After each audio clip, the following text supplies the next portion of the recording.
Data e 3 nëntorit për zgjedhjet lokale po afrohet dhe përgatitjet nga Komisioni Komunal Zgjedhor po vazhdojnë në bazat e rregullta.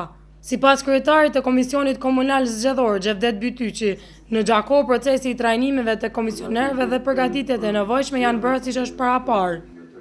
Përgatitjet për zgjedhjet lokale të 3 nëntorit janë të shkuar në rregull në komunën e Gjakovës. Janë trajnuar 1030 antar këshillave të vendvotimit, të cilët do të mbulojnë vendvotimet në ditën e zgjedhjeve. Po ashtu është regrutuar edhe numri i nevojshëm i personelit teknik, që janë menaxher të qendrave të votimit, që janë personeli që punon në tavolina ndihmëse, po ashtu edhe asistentë qendrave të votimit. Sa i përket materialeve sensitive pritet të arrijnë brenda 2 ditësh, shtoi kryetari KKZ-s Bytyçi. Materiali zgjedhor deri më tani ka arrit materiali jo sensitiv, do të thotë kutitë dhe kabinat e votimit.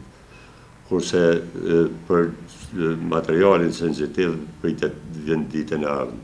Sipas tij, subjektet politike që garojnë në këto zgjedhje janë gjithsej 13, ndërsa vetëm 5 nga ato garojnë me kandidat për kryetar të komunës.